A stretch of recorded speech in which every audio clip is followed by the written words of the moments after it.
திமுக தமிழக மக்கள் தயாராகிவிட்டாங்கன்னு prime minister இன்னைக்கு திருச்சியில பேசுறாரு. என்ன சொல்லிருக்காரு? பிரைம் மினிஸ்டர் திமுக ஆட்சியிலிருந்து அகற்ற தமிழக மக்கள் தயாராகிவிட்டதா சொல்றாரு. அவர் 2029க்கு பிறகு பிரதமர் நாற்காலியில இருப்பதுக்கு வாய்ப்பே கிடையாது. அவர் தூக்கி எறியப்படுவார். உங்களுக்கு எண்ணிக்கை குறைக்கப்பட்டது போல கம்யூனிஸ்டுகளுக்கும் விடுதலை சிறுத்தைகளுக்கும் குறைக்கப்பட்டது. உங்களுடைய யூகங்களுக்கு, உங்களுடைய ஆசைகளுக்கெல்லாம் நான் தீனி போட முடியாது. மகிழ்ச்சியோடு தெரிவிக்கிறதுல எல்லாம் அடங்கி போச்சு.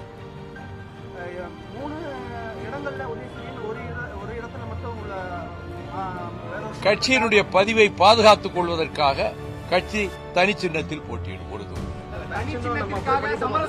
அது அன்னைக்கு ரிட்டர்னிங் ஆபீசர்ல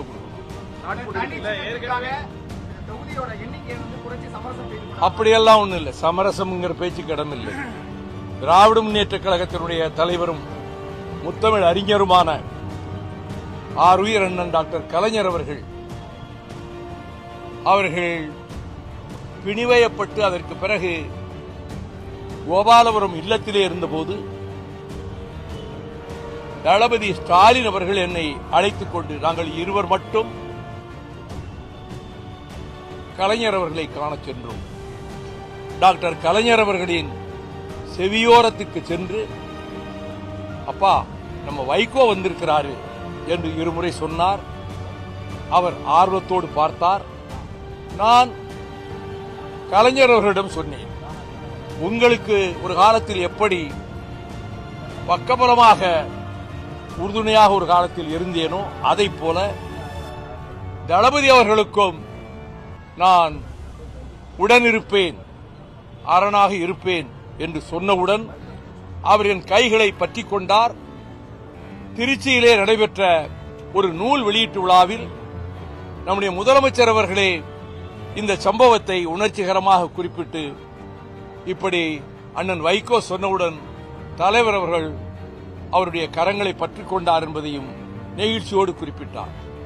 ஆகவே திராவிட முன்னேற்ற கழகத்திற்கு உறுதுணையாக இருப்பது என்பது திராவிட இயக்கத்துக்கு நாங்கள் இடர் விளைவிப்போம், திராவிட இயக்கத்தை சாய்ப்போம், திராவிட முன்னேற்ற கழகத்தை வேரோடு களைந்தெறிவதற்கு நாங்கள் அத்தனை வகையிலும் முயற்சிப்போம் என்று பாரதிய ஜனதா கட்சியினுடைய தலைவர்கள், குறிப்பாக உள்துறை அமைச்சர், அந்த கட்சிகளினுடைய தலைவர்கள் பேசுவதும், நாங்கள் தமிழ்நாட்டுக்குள் இந்துத்துவாவை கொண்டு வந்து நிலைநாட்டி விடுவோம் என்று அவர்கள் ஜம்பம் அடிப்பதும், இதை குறித்து நான் எண்ணற்ற கூட்டங்களில் இது தந்தை பெரியார், பேரறிஞர் அண்ணா, தமிழறிஞர் கலைஞர் அவர்கள் கட்டி காத்து எழுப்பிய இயக்கம் திராவிட இயக்கம், எண்ணற்றவர்கள் உயிர் பலி கொடுத்தும் ரத்தம் சிந்தியும் வியர்வை கண்ணீர் சிந்தியும் தியாக கோட்டையாக எழுப்பப்பட்டிருக்கக்கூடிய